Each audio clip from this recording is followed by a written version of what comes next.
നല്ല സിനിമ. തിങ്കളാഴ്ച നിശ്ചയം കണ്ടിട്ടില്ല. ഇല്ല ഇല്ല ഇല്ല, ഇത് അടിപൊളിയാണ്, അടിപൊളിയാണ്, മസ്റ്റ് വാച്ച്. സിനിമകൾ എടുക്കാൻ മലയാള സിനിമയ്ക്ക് സാധിച്ചു എന്നുള്ളത് വലിയ കാര്യമാണ്. വളരെ ചെലവ് ചുരുക്കിയിട്ട് പറഞ്ഞു കഥയാണ് ഇതിൻ്റെ താരം. ഇത്ര നല്ല ചെറിയ സിനിമ ആൾക്കാർ വളരെ ഇഷ്ടപ്പെടുന്ന ഒരു സിനിമയാണ്. ഇതിൽ അഭിനയിച്ചിരിക്കുന്ന ആൾക്കാരുടെ പെർഫോമൻസ് നല്ലതാണ്. എന്തായാലും നല്ലൊരു സിനിമയാണ് മലയാളത്തിൽ കിട്ടിയിട്ടുള്ളത്. ഫാമിലിക്കൊക്കെ വർക്കൗട്ടാകുമോ? ഫാമിലി വർക്കൗട്ട് അത് എല്ലാവർക്കും ഇഷ്ടപ്പെടും. വളരെ ചെറിയ സിനിമയാണ്. ഇതെല്ലാ നാടുകളിലും നടക്കുന്ന കാര്യങ്ങളാണ്. പക്ഷെ ഇത് വളരെ രസമായിട്ട് ഇവർ ചെയ്തിട്ടുണ്ട്, വളരെ രസമായിട്ട് എടുത്തിട്ടുണ്ട്. എന്തായാലും ഇതൊരു മുതൽക്കൂട്ടായിരിക്കും ഈ സിനിമ.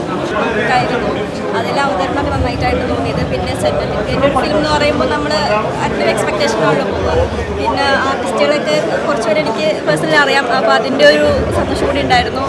മൊത്തത്തിൽ നല്ലതായിരുന്നു. സൂഫ്രംസ് ആയാലും ഇതുപോലത്തെ ഒരു ചെറിയ സ്ഥലത്തിന്റെ കഥയാണ്. അതെ, ഇതായാലും അങ്ങനെ നോക്കുന്ന ഒരു പടമാണ്. സിറ്റുവേഷണൽ കോമഡീസ് ആണ് കംപ്ലീറ്റ്ലി ഉള്ളത്. അപ്പോൾ എത്രത്തോളം വർക്കൗട്ട്, ഐ മീൻ ഫാമിലിക്കൊക്കെ ആയാലും അല്ലെങ്കിൽ ഓഡിയൻസിന് മൊത്തത്തിൽ എത്രത്തോളം വർക്കൗട്ടാണ് എനിക്ക് തോന്നിയിട്ടുള്ളത്?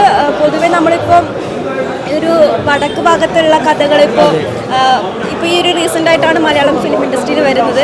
അപ്പോൾ നമ്മൾ കുറച്ചുകൂടി മലയാള പ്രേക്ഷകർ അത് എക്സ്പ്ലോർ ചെയ്ത് വരുന്നേ ഉള്ളൂ. അപ്പോൾ അതിൻ്റേതായിട്ടുള്ള പുതുമ അതിലുണ്ട്.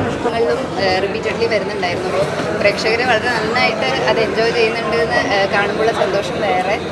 അപ്പോൾ എല്ലാവരും തിയേറ്ററിൽ തന്നെ പോയിട്ട് ഏറ്റവും അടുത്ത തീയതി തിയേറ്ററിൽ തന്നെ പോയിട്ട് സിനിമ കാണണമെന്ന് ഞാൻ അഭ്യർത്ഥിക്കുകയാണ്. ആയിട്ടുള്ള ആക്ടേഴ്സ് ആയിരുന്നു. അതുകൊണ്ട് പിന്നെ സന്ന സാറും എല്ലാ ബാക്ക്ഗ്രൗണ്ട് ടീമൊക്കെ വളരെ ഹെൽപ്പ് ചെയ്തു. ഹാപ്പിയാണ്. അതിനെ കണ്ടവരെല്ലാം അത്യാവശ്യം നല്ല അഭിപ്രായമാണ് പറയുന്നത്. കുറച്ചുകൂടെ പെർഫോം ചെയ്യാൻ സുഖമായിരുന്നു. പിന്നെ ഈ സന്ന സാറ് പടം ചെയ്യുന്ന രീതിയും നമുക്ക് കുറച്ചുകൂടെ കംഫർട്ടബിളായ രീതിയിലാണ്. നമുക്ക് ഡയലോഗ്സ് ഷോട്ടിന് തൊട്ട് മുന്നെയാണ് തരിക. അപ്പോൾ നമ്മളതായിട്ടുള്ള ലാംഗ്വേജിൽ നമ്മളത് പറയാനുള്ളത്. അപ്പോൾ കുറച്ചും കൂടെ റിയലിസ്റ്റിക് ആയിട്ട് നമുക്ക് പെർഫോം ചെയ്യാൻ വേണ്ടി പറ്റും. അങ്ങനെ വളരെ നല്ലൊരു എക്സ്പീരിയൻസ് ആയിരുന്നു മൊത്തത്തിലെ ഷൂട്ടും കാര്യങ്ങളൊക്കെ.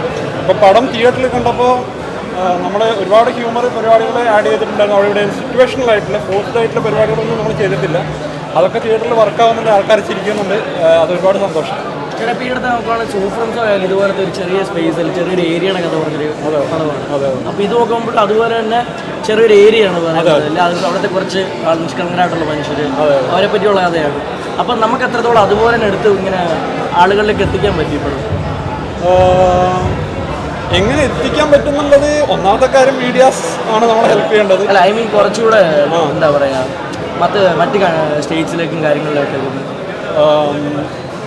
ഇപ്പോൾ സൂഫ്രംസോ അത് ചെയ്തിരിക്കുന്ന മംഗളാപുരം സൈഡിലെ രാജിൻ്റെ ടീമാണ് അവരാണ് ചെയ്തിരിക്കുന്നത്. അപ്പോൾ അവരുടെ കൾച്ചറിനും അവരുടെ വസ്ത്രധാരണം, ഭക്ഷണം രീതികളൊക്കെ നമ്മളുമായിട്ട് കുറേ കണക്ഷനാണ്. അതുകൊണ്ട് തന്നെ നമുക്കത് ഭയങ്കരമായിട്ട് റിലേറ്റഡ് ആയി, സാധാരണക്കാർക്ക് കണക്റ്റ് ആയി. അങ്ങനെയാണ് അതിവിടെ വർക്കായത്. അതുപോലെ തന്നെ ഈ സിനിമയിലുള്ള കഥാപാത്രങ്ങളും ഈ നാട്ടിലുള്ള ഓരോരുത്തരുമായിട്ട് ഇപ്പോൾ ഏത് ജില്ലക്കാരനായാലും വന്ന് കണ്ടു കഴിഞ്ഞാൽ ഇതുപോലത്തെ ഒരാൾ എൻ്റെ നാട്ടിലുണ്ടല്ലോ, അതാട്ടെ ആ ടൈലർ ഷോപ്പിൽ ഞങ്ങൾ എൻ്റെ നാട്ടിലുണ്ടല്ലോ എന്നൊരു ഫീൽ വരും. അല്ല ഇങ്ങനെ ഞാനും ചിന്തിച്ചിട്ടുണ്ടല്ലോ എന്നൊരു സാധനം വരും. അപ്പോൾ ആ ഒരു രീതിയിൽ സാധാരണക്കാരുമായിട്ട് കണക്റ്റ് ആവും. അവർക്ക് ഇതിലെ തമാശകളും ഇതിൽ പറഞ്ഞിരിക്കുന്ന ആശയങ്ങളും എൻജോയ് ചെയ്യാൻ വേണ്ടി പറ്റുമെന്നാണ് എൻ്റെ വിശ്വാസം. അപ്പോൾ അതിലൂടെ അവർ ബാക്കിയുള്ളവരിലേക്ക് എത്തിക്കുന്നതാണ് നമ്മൾ പ്രതീക്ഷിക്കുന്നത്. പ്രേക്ഷകർ ആ സിനിമയുടെ ഓരോ ഭാഗവും വളരെ എൻജോയ് ചെയ്ത് കാണുമ്പോൾ ഉള്ള സന്തോഷം പറഞ്ഞറിയിക്കാൻ പറ്റുന്നതിലും കൂടുതലായിരുന്നു. അതെൻ്റെ ആദ്യ സിനിമയല്ല, എൻ്റെ റിലീസാവുന്ന 3ാമത്തെ സിനിമയാണ്. അപ്പോൾ തീർച്ചയായിട്ടും മറ്റൊരു കഥാപാത്രമായിട്ട് സ്ക്രീനിലിങ്ങനെ കാണുന്ന സമയത്ത് വലിയ സന്തോഷം. ഞാനല്ലാത്ത മറ്റൊരാൾ.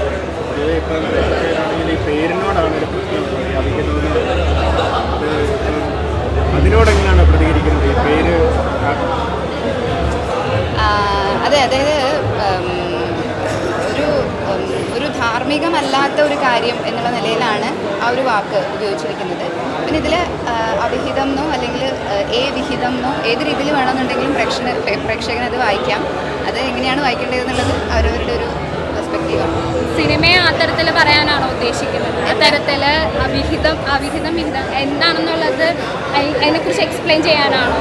ശരിക്കും നമ്മളാണോ പ്രേക്ഷകരാണോ കണ്ട് തീരുമാനിക്കുന്നതാണ്? അല്ലാതെ വിഹിതം എന്ന് പറയുന്ന വാക്കുമായി ബന്ധപ്പെട്ട് കിടക്കുന്ന ഒരു സബ്ജക്റ്റ് കൂടി ഈ സിനിമയിലുണ്ട്. തീർച്ചയായിട്ടും അവിഹിതമായിട്ട് സംഭവിക്കുന്ന ഒരു കാര്യത്തെ അഡ്രസ്സ് ചെയ്യുന്നുമുണ്ട്. അപ്പോൾ അത് രണ്ടുമുണ്ട്. അപ്പോൾ അത് എന്താണ് എന്നുള്ളത് കൃത്യമായിട്ട് മനസ്സിലാവണമെന്നുണ്ടെങ്കിൽ സിനിമ കാണുക തന്നെ വേണം. അല്ല, ഇപ്പം മാഡം തിങ്കളാഴ്ച നിശ്ചയം കണ്ടിട്ടുണ്ടാവുമല്ലോ. അതും ഒരു സ്ത്രീ കേന്ദ്രീകൃതമായിട്ടുള്ള ഒരു സബ്ജക്റ്റിലൂടെ തന്നെയാണ് കടന്നു പോകുന്നത് ഏകദേശം. അപ്പൊ അതുപോലെ തന്നെ ഹെഡ് സാറിന് ഇതൊരു പുതിയൊരു എക്സ്പീരിമെന്റ് കൂടിയാണോ ഈ ഒരു സിനിമ? അതെ അതെ അതെ. അതിനെക്കുറിച്ച് ഒരു എന്താണ് പറയാനുള്ളത്? ഒരു പുതിയ എക്സ്പീരിമെന്റ് മലയാള സിനിമയിൽ ഇങ്ങനത്തെ ഹെഡ് സാറൊക്കെ പുതിയ എക്സ്പീരിമെന്റ് ചെയ്യുന്നതിനെ കുറിച്ച്? അത് തീർച്ചയായിട്ടും അങ്ങനെയുള്ള കാര്യങ്ങളുമായിട്ട് മുന്നോട്ട് വരണം എന്നുണ്ടെങ്കിൽ അസാമാന്യമായിട്ടുള്ള ധൈര്യം ആവശ്യമാണ്. അത് അദ്ദേഹം ശ്രമിക്കുന്നു. അതിന് നമ്മുടെ സമൂഹത്തിൽ നടക്കുന്ന പല കാര്യങ്ങളും നമ്മൾ തന്നെ കാണുന്ന സമയത്ത്, സിനിമ കാണുന്ന സമയത്ത് ഇത് ശരിയാണല്ലോ എന്ന് നമുക്ക് തോന്നുന്നുണ്ടെന്നുണ്ടെങ്കിൽ ചില കാര്യങ്ങളെല്ലാം മാറേണ്ടിയിരിക്കുന്നു എന്നാണല്ലോ അതിൻ്റെ അർത്ഥം.